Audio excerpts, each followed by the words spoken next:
O nosso texto de hoje termina com essa palavra. Assim, em Caná da Galileia, Jesus deu início aos seus sinais. Ele manifestou a sua glória e os seus discípulos creram nele. O milagre que Jesus fez naquele casamento foi claro como água límpida. Ele transformou praticamente 600 litros de água que eles usavam para lavar as mãos, para purificação, em um vinho de ótima qualidade. Aqui com essa figura, a gente tenta ilustrar isso um pouco, né? E a gente vê então nesse primeiro milagre que Jesus fez, que Jesus valoriza, abençoa o casamento.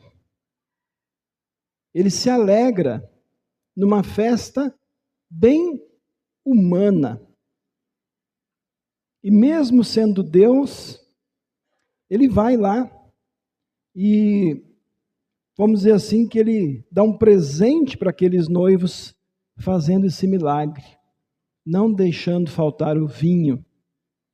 Seria chato, né? Seria vergonhoso para aqueles noivos, aquela família, se terminasse a bebida antes da hora. Também a gente vê Jesus começando a se revelar como verdadeiro Deus e fortalecendo a fé dos seus discípulos. Então, com esse texto a gente poderia falar de vários assuntos. Falar de como Jesus é importante para o nosso casamento. A gente poderia falar dos milagres de Jesus, ou especificamente deste milagre. Mas eu trouxe essa pergunta, então, para a gente refletir hoje. Jesus hoje ainda faz milagres? No mundo de hoje se fala muito em milagres. Sempre houve, né? Milagres, sempre se falou disso. Mas hoje, seitas, igrejas se multiplicam por aí, prometendo milagres e curas. Só uma curiosidade, eu não sei como é que está hoje, mas lá pelo ano 2000, foi feito, acho que pelo censo ou uma pesquisa, não sei bem, mas lá pelo ano 2000, 25 anos atrás, no Brasil, apareciam 3 igrejas novas por dia. Mais de 1000 por ano. E muitas dessas igrejas, seitas, surgem prometendo milagres e curas. E às vezes até marcam dia e hora para isso acontecer. Quinta-feira da prosperidade, quarta da cura espiritual, sexta da cura física e assim por diante, né? E muitos desses líderes se autoproclamam. Ninguém chamou eles. Aqui vocês me chamaram, por exemplo, mas ninguém chamou. Eles se autoproclamam pastores, bispos, apóstolos, profetas. E uma coisa que é triste, eles gostam de se mostrar, se enaltecer. Ou então, ficar um enaltecendo o outro. Um falando bem do outro. Parece que eles não conhecem aquele versículo da Bíblia, onde, quando disseram para João Batista assim, olha, os seus discípulos estão seguindo Jesus agora. Aí o João Batista respondeu, ele tem que ficar cada vez mais importante, e eu menos importante. Então, muitos desses pregadores parece que não conhecem esse versículo. E outros da Bíblia que falam que a gente não deve querer usar os dons para aparecer. Pedro e Paulo, além de Jesus, também fizeram milagres. Mas olha que interessante. Eles nunca marcavam hora nem lugar. E nunca aceitaram a fama para si mesmos. Sempre que eles faziam milagre, no caso do Paulo, do Pedro também, o pessoal quis ajoelhar e adorar o Paulo, né? Achou que Paulo era um semideus. E o Paulo falou assim, não, vocês têm que adorar a Jesus. Então eles sempre davam a fama, a honra para Jesus. Eles não aceitavam ser honrados nem pagos pelos milagres. Aliás, uma vez um cara quis pagar para os apóstolos, me dá esse poder aí também, eu pago. E eles não aceitaram. Então, Jesus ainda faz milagres? Será que os milagres que dizem que são feitos por aí são realmente milagres do poder de Jesus? Eu vou dar para vocês a minha opinião. Sinceramente, eu tenho muitas dúvidas. E eu vou dizer por quê. Primeiro motivo é aquilo que eu já falei. Muitos desses milagreiros gostam de exaltar a si mesmos e pedir dinheiro pelos milagres e querer ter a fama que deveria ser só de Jesus. Segundo, muitos desses milagreiros usam a palavra eu ordeno, eu determino. Eu determino que você fique curado, eu ordeno isso, eu ordeno aquilo, ou eu ordeno que o diabo saia do seu corpo, eu determino que você tenha prosperidade material. Qual é o problema disso? Jesus e os seus discípulos não usavam essa linguagem, eles não mandavam no poder de Deus, eles pediam a Deus. E o próprio Jesus ensinou isso, né? Quando ele orou e disse, Pai, seja feita a tua vontade. Ou vocês acham também que Jesus curou todos os doentes na época que ele estava aqui na terra? Não. Então, Jesus e os seus apóstolos se submetiam à vontade de Deus. Como o apóstolo Paulo, por exemplo. O apóstolo Paulo tinha uma doença, que a gente não sabe bem o que é, ele chamava de espinho na carne. Quando a gente está com espinho, né, incomoda muito. Então ele tinha uma coisa que incomodava muito ele. E ele pediu várias vezes a Deus, Senhor, tira de mim esse espinho. E Deus respondeu para ele, não, a minha graça te basta. E Paulo aceitou humildemente a vontade de Deus. Ele não ficou falando, eu determino, Senhor, que o Senhor me cure. E nem pediu para algum outro apóstolo curar ele. Terceiro motivo. Paulo, o apóstolo, ele fala dos falsos profetas, que já existiam naquele tempo, isso não é novidade. Isso já existia no tempo de Jesus e dos apóstolos. E Paulo fala assim, Satanás pode se disfarçar até de um anjo de luz para enganar os que creem. Então, não seria nenhuma surpresa se servidores do diabo se disfarçassem como pessoas que fazem o bem. Jesus também disse isso. Ele disse, vão aparecer falsos profetas e falsos cristos, e vão fazer milagres, e vão fazer maravilhas, para enganar, se possível, até o povo escolhido de Deus. Vocês estão vendo, meus irmãos? Isso não é palavra minha. Eu falei que eu ia dar a minha opinião, mas quem está dizendo isso é Jesus. Ele disse, vai vir gente que vai fazer até milagre, mas é para enganar o povo. Então, quando há pregadores, igrejas que fazem milagres, maravilhas, mas, ao mesmo tempo, exaltam o dinheiro, a prosperidade material, ao mesmo tempo ensinam superstições, escutem bem, superstições. Não é coisa da Bíblia. Que superstições? Copo de água abençoado. Óleo consagrado. Manto consagrado.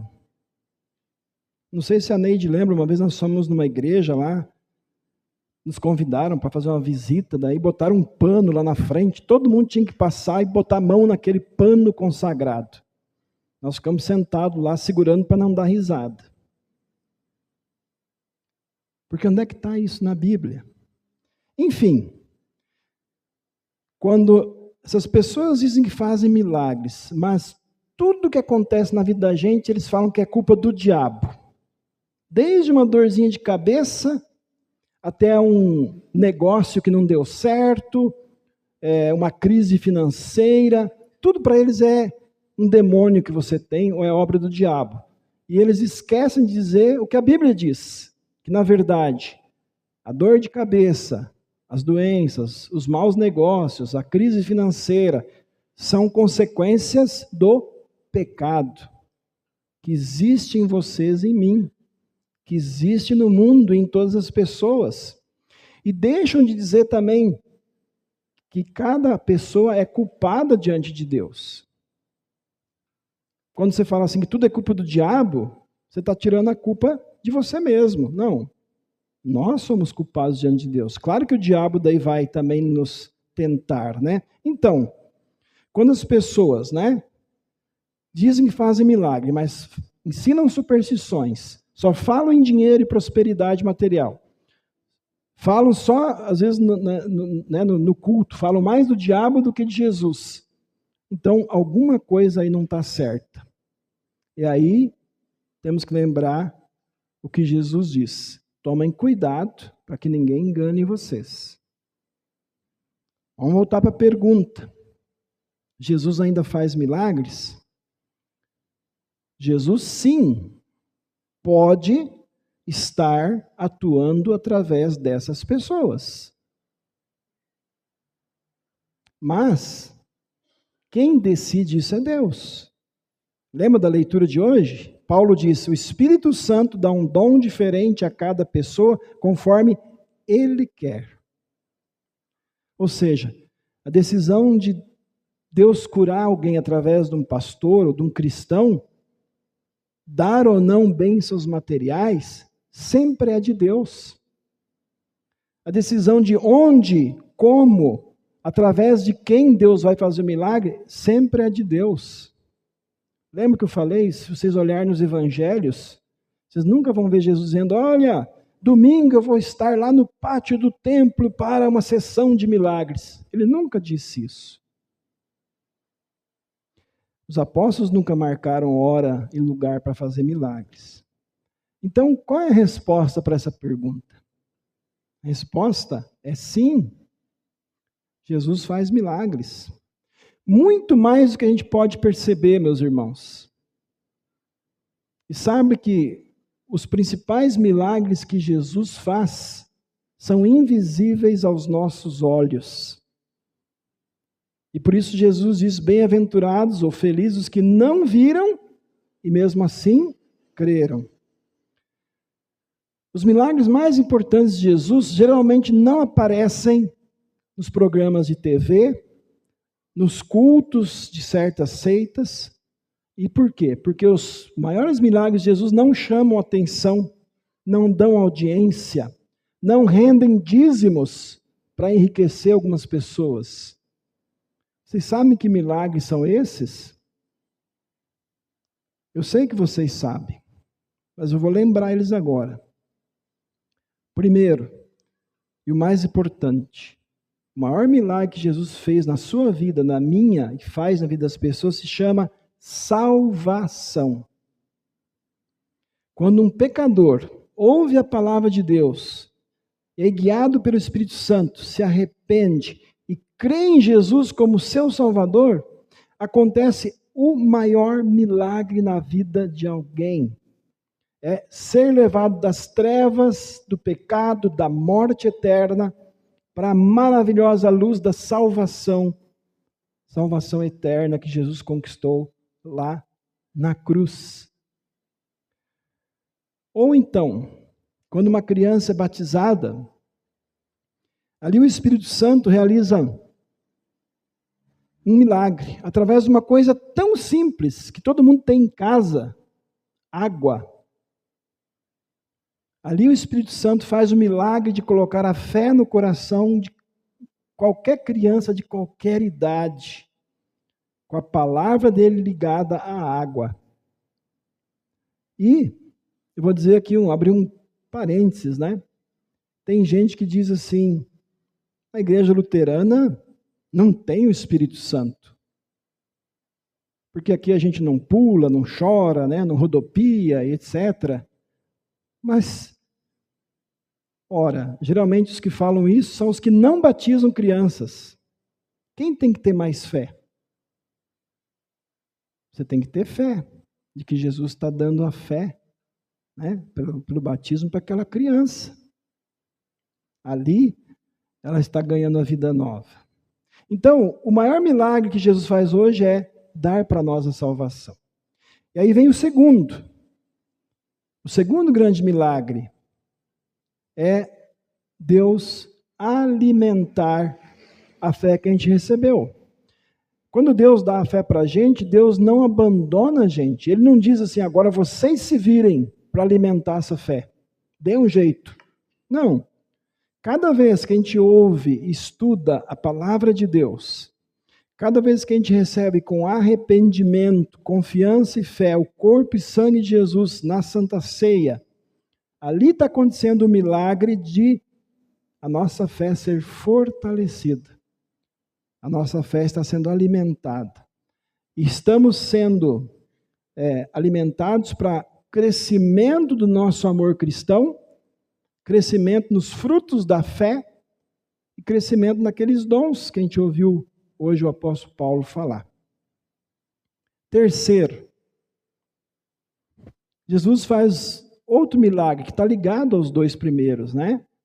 É o milagre do perdão de cada dia e da certeza da vida eterna para aqueles que creem. A gente ora no Pai Nosso, né? O pão nosso de cada dia nos dá hoje. E perdoa-nos as nossas dívidas. A gente poderia orar, o perdão nosso de cada dia nos dá hoje. Vejam, meus irmãos, ser perdoados todos os dias dos nossos pecados, ter a certeza de que, pela fé em Jesus, Deus apaga os nossos pecados e leva a gente para a vida eterna, não importando quando ou como Deus vai nos chamar desse mundo.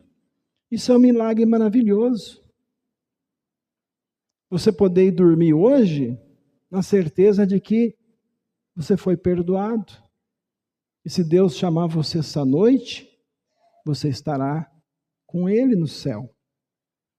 É um milagre que traz paz, tranquilidade para o nosso viver, mesmo no meio das crises, mesmo no meio das tentações, mesmo no meio das provações, mesmo no meio do luto que alguns estão vivendo agora, mesmo no meio das enfermidades, das calamidades, como as enchentes ou os incêndios ou as secas, mesmo no meio de qualquer tipo de dor que todos nós enfrentamos aqui nesse mundo, ter o milagre do perdão diário nos faz viver tranquilos. Jesus ainda faz milagres? Sim, meus irmãos, ele ainda faz. Eu vou contar para vocês um outro milagre que ele está fazendo agora. É um milagre eu e vocês estarmos aqui hoje na casa de Deus, recebendo a palavra, a Santa Ceia e neles o grande amor de Deus. Por que isso é um milagre? Vou dar um número. Esses dias eu vi os números atualizados. Tem 300 milhões de cristãos mundo afora que não podem fazer isso. Porque se eles forem pegos com uma Bíblia ou pregando a palavra de Deus, são presos em alguns países até mortos. O que nós estamos fazendo aqui não é o normal. As pessoas tirarem tempo e serem levadas por Deus para sua casa. Muita gente gostaria de fazer isso e não pode. Como eu disse, porque vai ser preso e pode ser morto. E é uma coisa chocante, meus irmãos, mas não é só adulto, não. Crianças, jovens, adultos, idosos, se falarem que são cristãos em alguns países, chegam até a ser mortos. Então, a gente está aqui hoje é um milagre. E é um milagre no mundo, né, que tem tantas falsas doutrinas, tantos falsos mestres, tantas tentações. É um milagre que todos os dias a palavra de Deus faz pessoas crerem em Jesus. Isso é um grande milagre. Jesus ainda faz milagres, sim. E eu peço a Deus, meus irmãos, que assim como Jesus transformou a água em vinho, e um vinho excelente, que alegrou aqueles noivos, aqueles convidados do casamento, eu peço a Deus que vocês e eu sejamos transformados todos os dias pelo Evangelho, pela palavra, pela Santa Ceia, e a gente também seja enchido, não de uma alegria provocada pelo vinho, mas da alegria provocada em nós pelo Espírito Santo.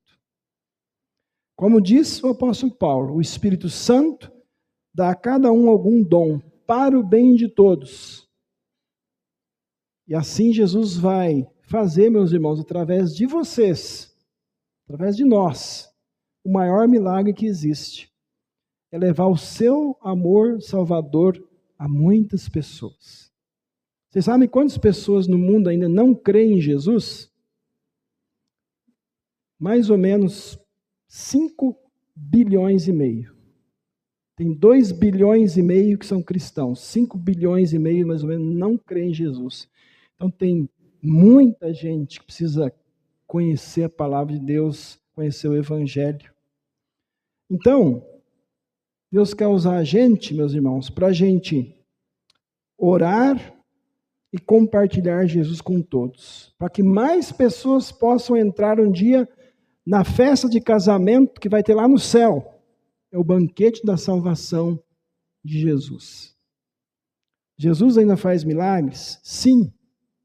Vocês e eu somos a prova disso. Nós fomos levados um dia das trevas para a luz, do pecado que condena para o perdão que salva, da morte e condenação eterna para a vida eterna com Jesus. Isso é um milagre maravilhoso.